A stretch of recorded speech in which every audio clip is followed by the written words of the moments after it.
జగన్మోహన్ రెడ్డి గారు చెప్పిన విషయాలన్నీ కూడా కింద స్థాయి వరకు తీసుకెళ్లడం కోసం ఈరోజు ఈ కార్యక్రమాన్ని ఏర్పాటు చేయడం జరిగింది. ఈ కార్యక్రమంలో ప్రధానంగా జగన్మోహన్ రెడ్డి గారు ఒక డిజిటల్ యాప్ ని విడుదల చేయడం జరిగింది.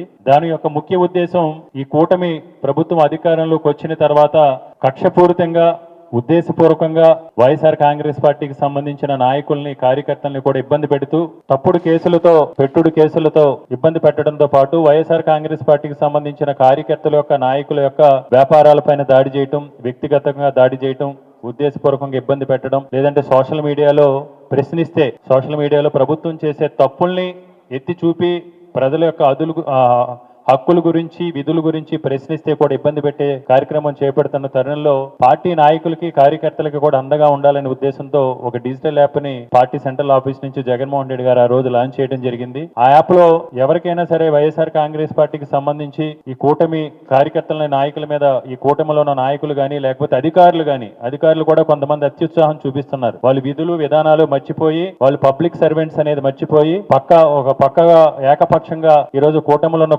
కొన్ని పార్టీలకి కొమ్ము కాస్తూ అన్నిటికంటే కూడా ముఖ్యంగా ప్రజలకు కట్టిన పన్నులతో జీతాలు తీసుకుంటున్నారనే స్పృహ కోల్పోయి ఈ రోజు మానవత్వం లేకుండా కూడా కొంతమంది వ్యవహరిస్తూ ఉన్నారు. కొంతమంది మనం చూసాం, ముఖ్యంగా ఈ మధ్యకాలంలో విశాఖపట్నంలో షాపులు తొలగించే కార్యక్రమాల్లో కానీ ఇలాంటి విషయాల్లో కానీ కొన్ని ఎడ్యుకేషనల్ ఇన్స్టిట్యూషన్స్ లో కానీ మానవత్వం లేకుండా కూడా ప్రవర్తిస్తున్నారు. అలాంటి వారి మీద ఫిర్యాదులు చేసి ఒక డేటాను పొందుపరచుకోవడం కోసం చేయడం జరిగింది. అంతేకాకుండా రెండోది పార్టీకి సంబంధించి కమిటీల నిర్మాణం గురించి గతంలో కూడా మనం అందరం కూడా చర్చించుకున్నాం. గ్రామ స్థాయి నుంచి రాష్ట్ర స్థాయి వరకు, రాష్ట్ర స్థాయిలో జిల్లా స్థాయిలో నియోజకవర్గ స్థాయిలో చాలా వరకు కూడా కమిటీలు పార్టీ నిర్మాణం జరిగింది. గ్రామ స్థాయిలో కూడా అంతే పటిష్టంగా కమిటీలు వేసుకోవాలనేది జగన్మోహన్ రెడ్డి గారి యొక్క ఆలోచన. ఆ కమిటీలు వేసుకున్న తర్వాత డిసెంబర్ 15వ తారీఖు నుంచి గ్రామ స్థాయిలో ఇప్పుడు మనం ఇక్కడైతే వార్డు సచివాలయ స్థాయిలో కూడా అనుకుంటున్నాం. గ్రామ స్థాయిలో గ్రామ మహిళా ప్రెసిడెంట్, యూత్ ప్రెసిడెంట్, వాలంటీర్ విభాగం president, SCCL president, BCCL president, ఇలా అన్ని విభాగాలకు సంబంధించి ప్రెసిడెంట్ల దగ్గర నుంచి కార్యవర్గం దగ్గర నుంచి